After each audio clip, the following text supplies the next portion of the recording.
Welcome to our channel. Today we how to create a successful dropshipping business with Oberlo, full guide step by step clearly. To create a successful dropshipping business with Oberlo, start by selecting a niche that excites you and has market demand. Research products within that niche, ensuring they have good profit margins and are trending. Next, create an account on Shopify if you haven't already. Once your Shopify account is set up, navigate to the Shopify App Store and search for the Oberlo app. Install the Oberlo app and connect it to your Shopify store. After installation, explore the Oberlo dashboard to familiarize yourself with its features. Use the product search tool in Oberlo to find items that fit your chosen niche. Once you find products you want to sell, click on the Add to Import List button for each item. Customize the product titles and descriptions to align with your brand's voice and style. Make sure to adjust pricing to cover your costs and earn a profit.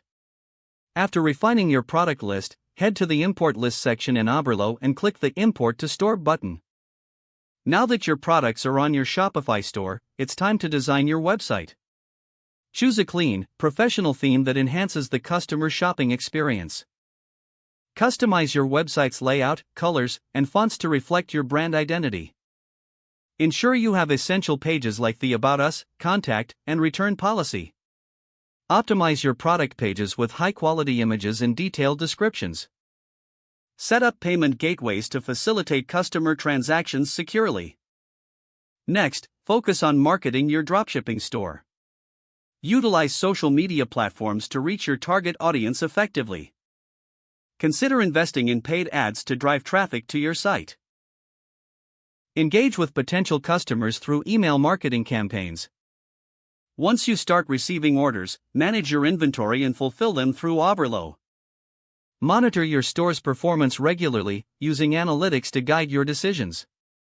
Lastly, stay updated on industry trends and be ready to adapt your strategy as needed. If the page does not load, refresh the browser or try again in a private or incognito window.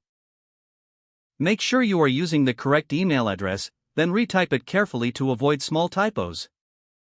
If your password is not accepted, use the reset option and create a new strong password you can remember. Check your spam folder for verification or security emails, then complete any requested confirmation steps. Don't forget to like this video and subscribe to our channel for more step-by-step tech guides.